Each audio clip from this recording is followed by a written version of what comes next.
isilin mo dun sa kabila. Okay, yung magazine release. Then saka mo i-counter clockwise. Ayan. Okay, tanggal na. Yun o.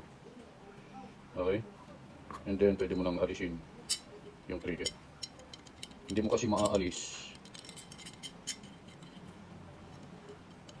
ang trigger kapag hindi mo tinanggal ang magazine release button. Okay? So magkasama yan guys. Pwede rin tanggalin yan, may spring sa loob. Sa mga susunod na video tuturo ko sa inyo kung paano kakalasin to. Okay?